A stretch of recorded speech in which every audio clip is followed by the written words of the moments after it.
don't you dare come to the ceremony event. It'll be a laughingstock if a drab oldie shows up. It's my big day after all. You better not come.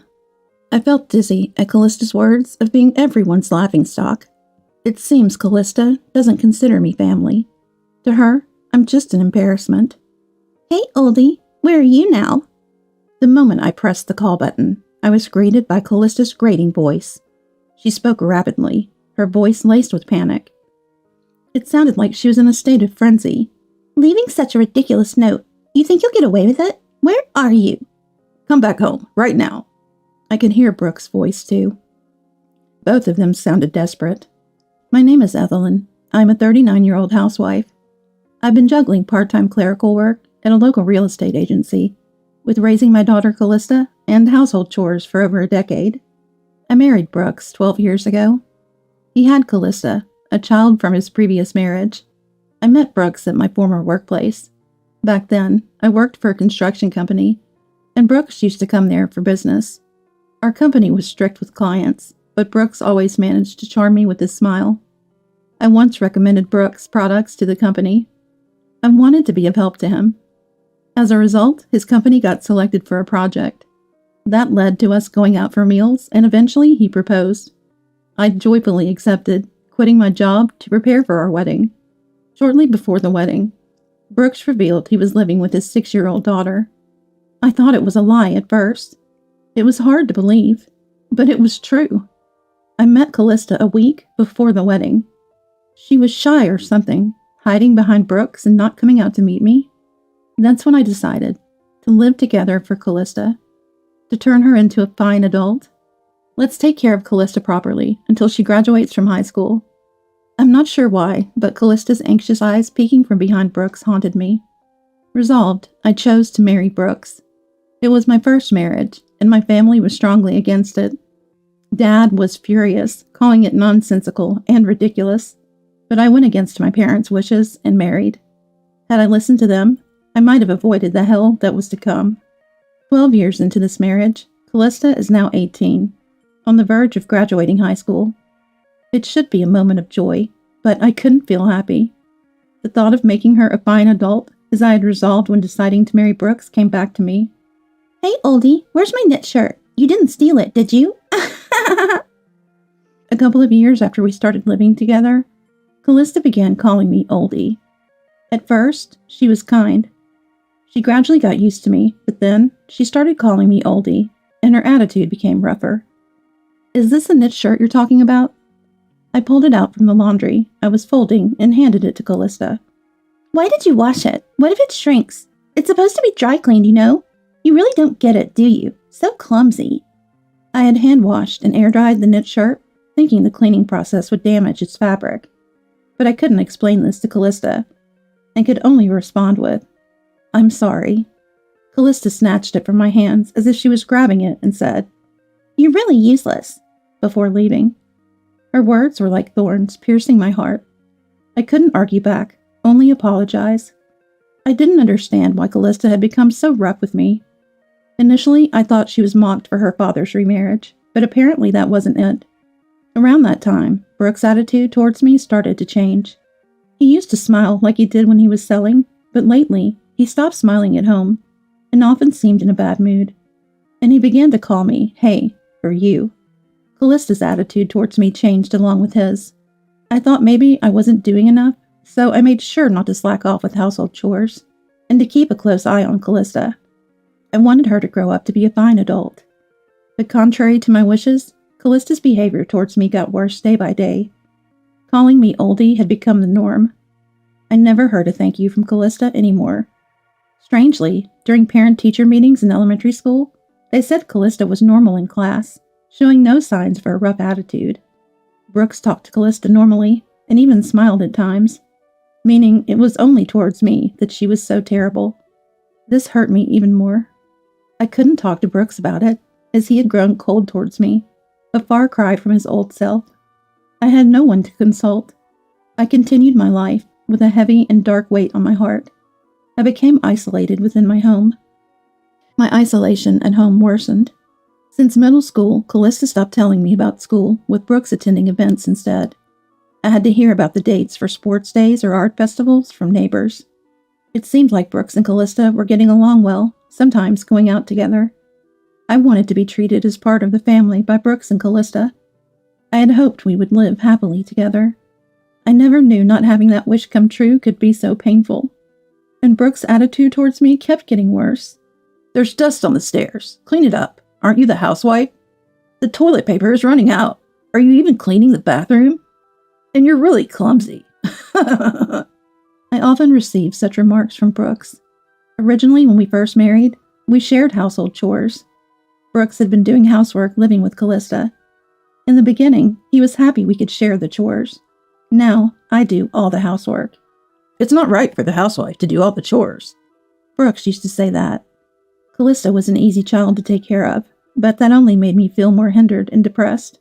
Whenever I tried to talk to Brooks, "You're not trying hard enough," was his dismissive response. In the end, it was all my fault. The more I tried to talk to Brooks, the more a heavy air weighed on my heart. And he would nitpick and persistently attack me over any mishap in household chores. "Can't even clean properly. No growth after all these years? Do you lack learning ability?" Brooks looked down at me with disdain. All I could do was apologize. "I'm sorry. I'll try my hardest. Please forgive me." Brooks would sigh exaggeratedly, as if fed up. "Even if you try your hardest, you can't do it. That's why you're being scolded. Always saying you'll do it, but have you ever actually done it?" Brooks' words whittled away at my heart. As time passed with my heart worn down, Callista turned 18. I was curious about Callista's plans for the future, but she wouldn't tell me, nor would Brooks. By this time, I had stopped speaking to Brooks and Callista unless absolutely necessary. I accidentally overheard Callista and Brooks talking about her post-graduation plans. It was eavesdropping, but I wanted to know, so I stopped and listened until the end. "I got it sorted. I can go to university on recommendation, and even got a scholarship, thanks to you, Dad. Thank you." I could hear Callista's happy voice. She would never speak to me like that. "Good for you. It's the result of your efforts. It was worth pushing all that clumsy housekeeping onto that inept maid." Could they be talking about me as the maid? "Yeah, it was a good way to vent my stress." I could hear their scornful laughter. I left the spot and locked myself in the bathroom, the only place I can be alone. I crouched in the toilet, holding my head and crying. To think that Brooks and Callista thought of me in such a way. I had endured these past 10 years. No matter how close to breaking my heart was, I continued as Callista's mother and Brooks' wife. Even when my heart screamed that it was at its limit, I pushed through, trying my best. There were times when I thought I couldn't get up, but I forced myself to, preparing lunches, making breakfast, doing laundry and cleaning. Honestly, I just wanted to lie down because it hurt. But if I did, I was sure I would become unnecessary to Brooks and Callista. That fear kept driving me. I spent my days exhausted. Honestly, I don't remember much from that time.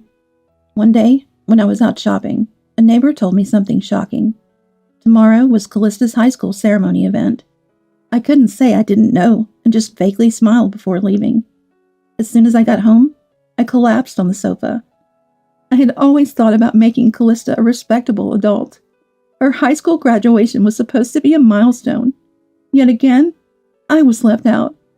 In this house, I'm forbidden from having a smartphone or using a PC. The only thing I have is a simple mobile phone that can make calls. Since Brooke handles all the school-related matters, I don't even have anyone I can call a friend. I had no way to get information about the school. Still, I learned the dates of sports days and recitals from neighbors' talks or children's conversations after school, and secretly attended them. I wanted to properly attend the high school ceremony event to celebrate Callista's step into adulthood. While I was crying on the sofa, Callista came home from school. "Oldie, why are you lounging around like that? It's so gloomy. You're making the whole house dark. Can't you do something about it?" Callista glared at me, even though it was her fault. If Callista had told me about the date of the ceremony event, I wouldn't have felt this way. For the first time, I felt anger, rising slowly from the depths of my heart. "So, the ceremony event is tomorrow, right? It seems you didn't tell me, I asked Callista with an accusing tone. Callista looked a bit startled by my defiant words, but then sighed dramatically, as if to cover up. So what? You're not going to the ceremony event anyway, so why do you need to know the date? I retorted to Callista's words. Huh? And tilted my head. I never said I wouldn't go to the ceremony event. Don't come. If a drab oldie like you shows up, you'll be the laughingstock. It's my big moment after all. Don't you dare come. I felt dizzy at Callista's words about being everyone's laughingstock. Callista really doesn't think of me as family. I'm just an embarrassment to her.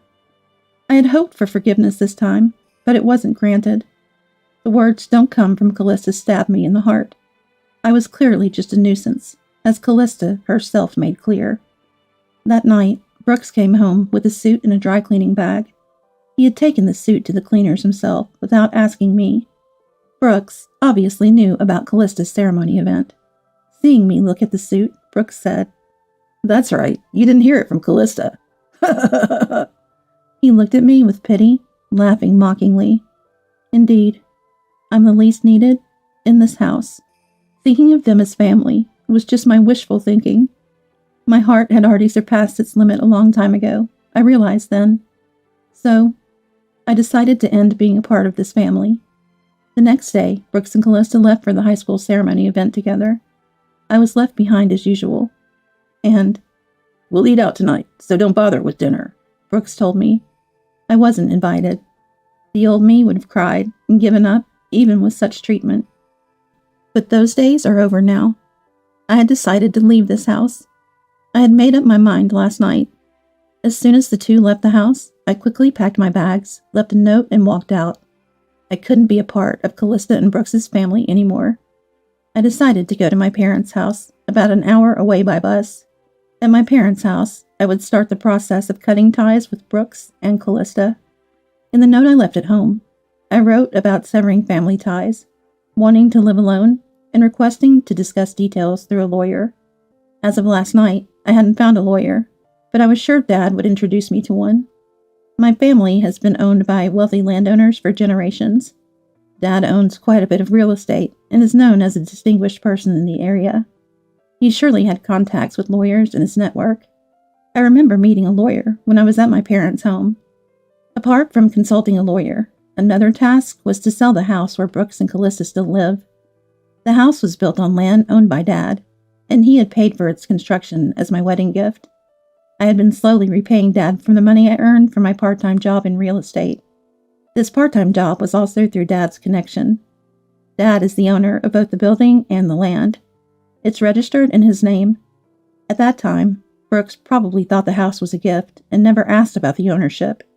Maybe he was afraid of offending Dad and losing the house. Brooks is only brave in front of those he sees as beneath him. He's aggressive towards inferiors, but fawns over superiors. I recounted everything that had happened.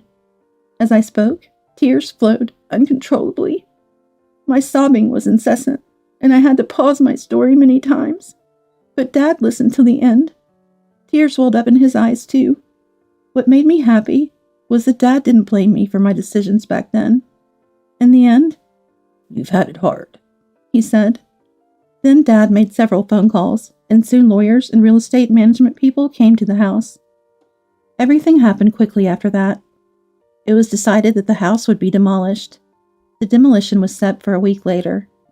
In the note I left, "Please leave within a week," I wrote. Dad sarcastically remarked, "That's quite generous of you." But I didn't just want to deal with complaints later. The week passed as I consulted the lawyer about the divorce.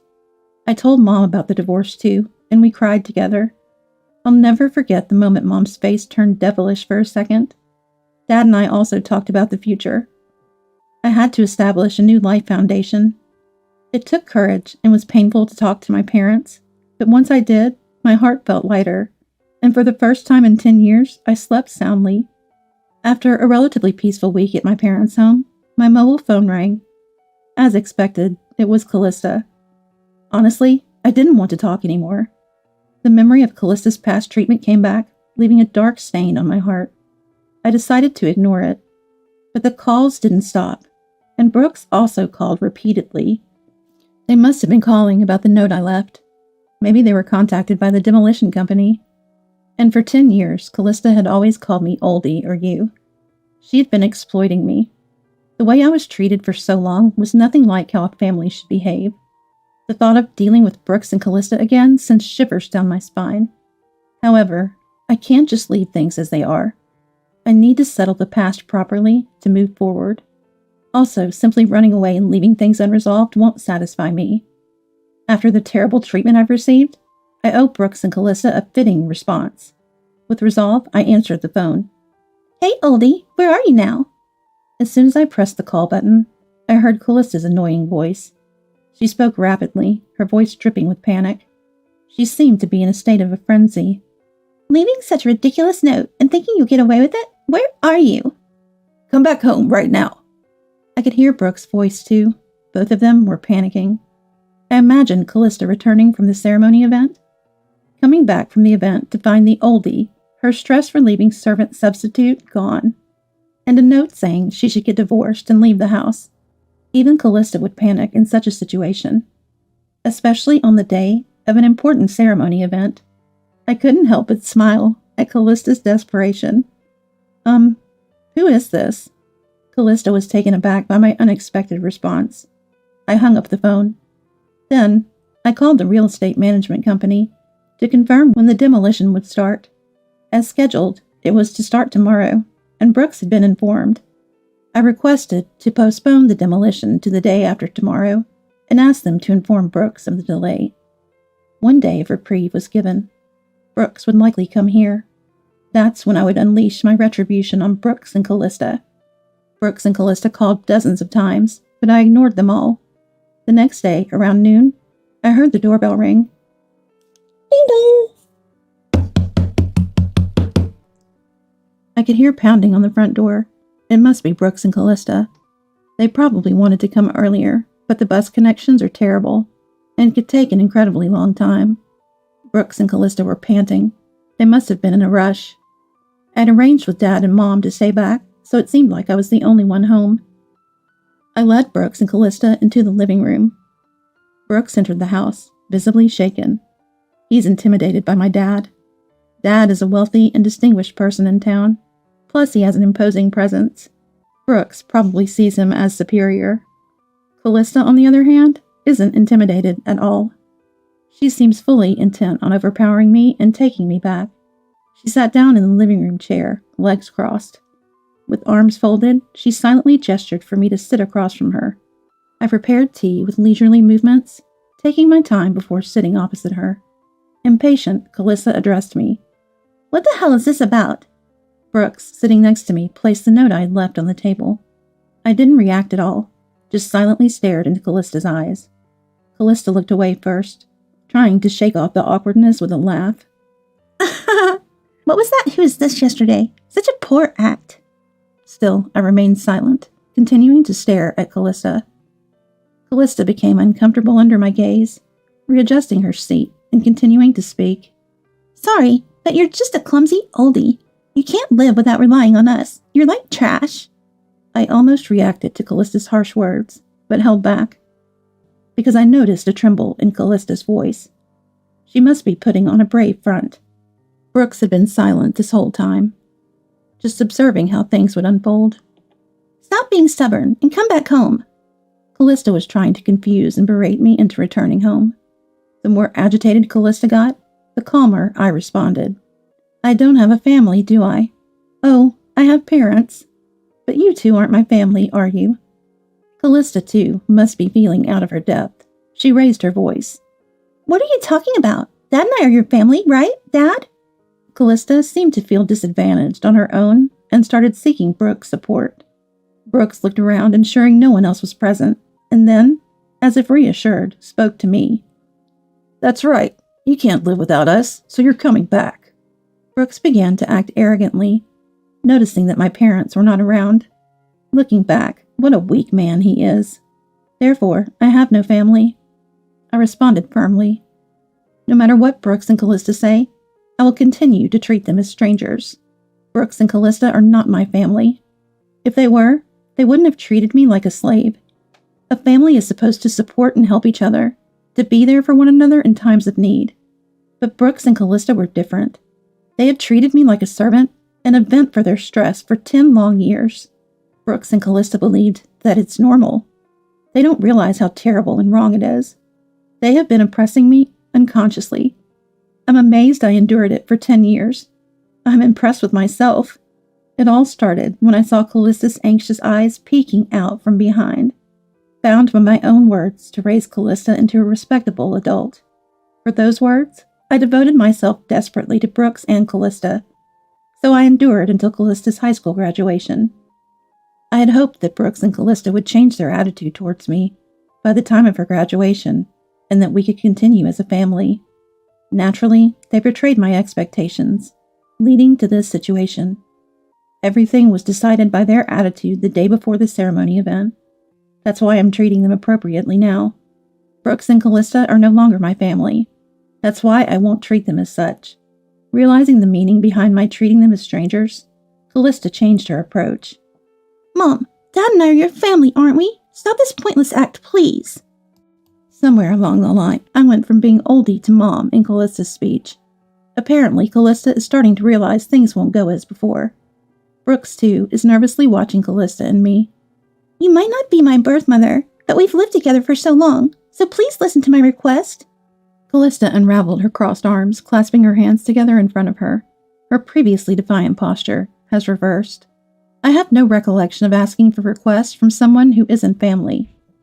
I continued to respond coldly, suppressing my emotions. Tears started to well up in Callista's eyes. She pleaded with me in desperation. Please listen, that note you left is a lie, right? You can't really be selling the house. It can't be serious. After all, you're our family, Mom. Callista's use of Mom made me feel nauseous. Moreover, what Callista cared about was the house. She's probably anxious about losing the house. Even though losing the house is a fact. Is she only concerned about that? I wondered. In the end, it seems I'm unnecessary as long as they have a place to live. No matter how much Callista begs, my mind won't change. Callista lowered her face. She seems to be crying. What kind of joke is this? Enough with your disdainful attitude, Brooks said, probably unsettled by Callista's tears, and then directed aggressive words at me. What's with that note? Come back right now and stop the demolition. Brooks spoke rapidly, driven by anger. I can't do that. It's already been decided. I continued to answer with a suppressed emotional voice. You think you can get away with doing this to your family? That's why I keep saying you two aren't my family. Neither Brooks nor Callista seem to be listening. Please understand, I've already told you, you're not my family. How many times have I had to repeat the same words? Brooks suddenly stood up and slammed his fist on the table. Don't mess with me. I was startled, but managed to suppress my reaction. Who's messing around? How can I act like family now, after 10 years of not being treated as one? My voice came out harsher than I intended. I'm angry. I'm not showing it, but anger is bubbling up inside me like magma ready to erupt. Brooks and Callista's selfish actions are unforgivable. They trampled over my 10 years of hellish suffering and my efforts to overcome it. I tried to be a family with Brooks and Callista, but they rejected it, mocking and using me. They will never understand how lonely and painful it was to be excluded. I longed to be treated as family, but my wishes were never fulfilled. It took me 10 years to give up. I continued to try to build a relationship as a family, as Callista's mom, but this is the result. A self-mocking smile appeared on my face. Brooks and Callista looked at me with surprise, seeing my dry smile. Brooks seemed to lose his strength and slumped into the chair. These two, far from understanding my feelings, were trying to use me until the very end. No matter how much I cared for Brooks and Callista, they never thought of me. Even though I cherished them, they never cherished me. Then, when they find themselves in a tight spot, they suddenly claim we're family and try to use me. It's far too convenient. I feel not just a headache, but even nausea. Why did I endure this for 10 years for such people? Looking back, it's astonishing. But dwelling on it now is pointless. There's no future for me, Brooks and Callista together anymore. All I can do is make Brooks and Callista recognize their wrongdoing and pay for it. I no longer have any expectations or trust in Callista and Brooks. Brooks stood up and apologized deeply. "I'm sorry, so please come back. I'm begging you." Even with his apology and plea for me to return, it doesn't touch my heart at all. I have no intention of extending a helping hand or living with them again. "Enough already. I'm no longer your family. I'm a stranger to you." Callista, following Brooks's lead, started to apologize deeply too. "I'm sorry. Please forgive me. We're family, so I want to go back together." I'm just appalled by this selfish way of speaking. After treating me like a stranger for 10 years, now you say come back because we're family? Do you really think I'd say okay? That's just too naive. That's not happening. I'm losing my ability to remain calm. Words I would never have said before start to spill out unrestrained. Harsh words that I'd refrained from saying to Brooks and Callista are now flowing freely. "I don't want to hear any excuses. I can't trust any words you say. I can never see us as family again." Then I placed a sheet of paper in front of Brooks. It's a divorce petition.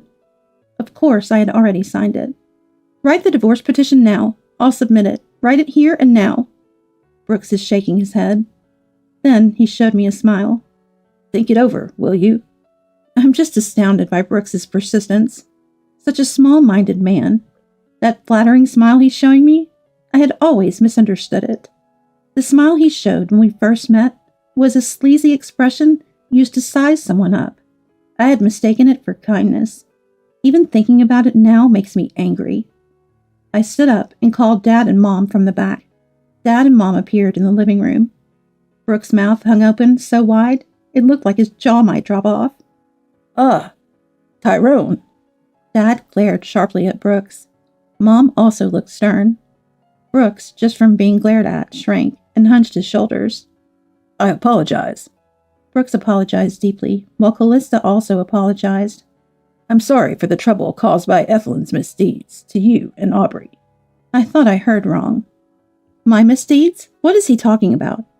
Is Brooks still trying to evade responsibility even now? I see Dad's eyebrows twitch slightly. However, Dad remains silent. "Ethelyn left home on her own. We're just trying to persuade her to come back, right, Callista?" Brooks prompts Callista to agree with his fabricated story. "Ethelyn's misdeeds? Don't joke." Dad's loud voice echoes through the house, making the windows rattle. Brooks and Callista gasp and hold their breath. Dad stands in front of Brooks, bending down to meet his gaze. "How can you interpret Ethelyn's actions as selfish? You only think of yourself. You're such a small man." Then Dad turns to Callista.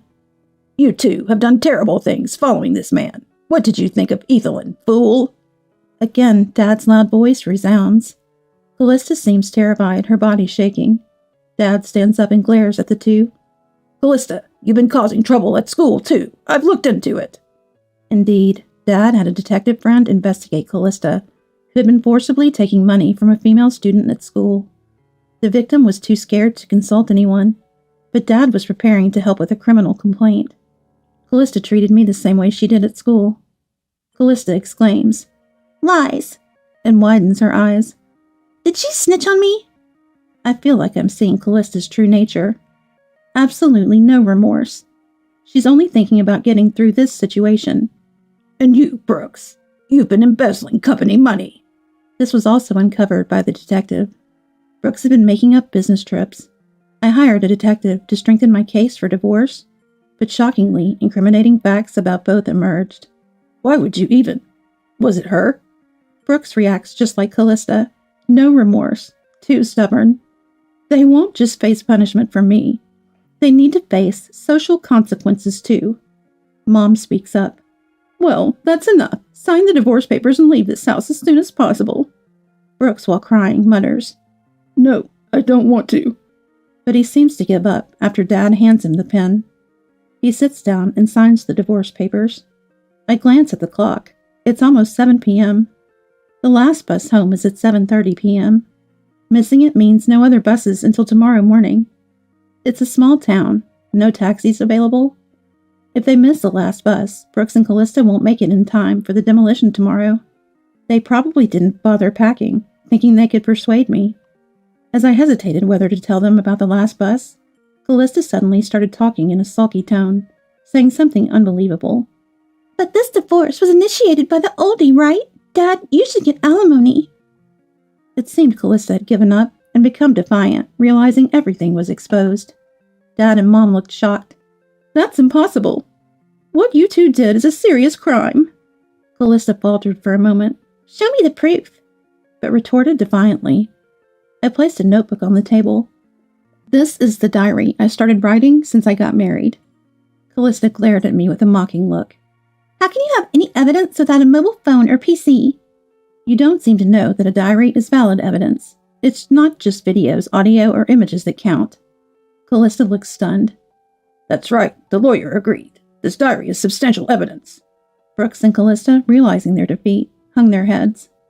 I exaggeratedly looked at my watch. The last bus has already left. You can't get back home tonight. Mom looked at Brooks and Callista coolly. Yes, no taxis around here, and I doubt there's a convenient hotel. Okay, we're done here. Please leave now. Brooks and Callista left the house as if being chased out. From the second-floor balcony, I could see them hurrying towards the bus stop, probably unable to believe the last bus left so early. Watching Brooks and Callista's retreating figures, I felt a release in my heart. Some loose ends remained, but it felt like an end to me. After missing the last bus, Brooks and Callista, unable to find a taxi, ended up walking for about an hour to a hotel. The next day, when they reached the house, demolition had already progressed, but they managed to salvage some clothing. I had actually temporarily stored the contents of the house, including furniture, appliances, and my belongings in a warehouse, but I didn't tell Brooks and Callista. Later, the lawyer reported that the divorce was finalized, including a claim for compensation due to the divorce trial. Brooks was reluctant to pay the compensation, but pressure was applied to his company to ensure payment. Based on the detective's report, Brooks was fired for embezzlement, and Callista, involved in police matters, was expelled from high school, not to mention her university plans. Brooks, having lost his job, could only afford a small old apartment far from the station. There, he and high school dropout Callista lived together. Callista blames everything on Brooks, who in turn frequently scolds her, leading to constant quarreling, as reported by the detective. After quitting the real estate part-time job, I was unsure about my next step. Then, Dad suggested I help with the family business, so I started working at a management company handling his resort properties.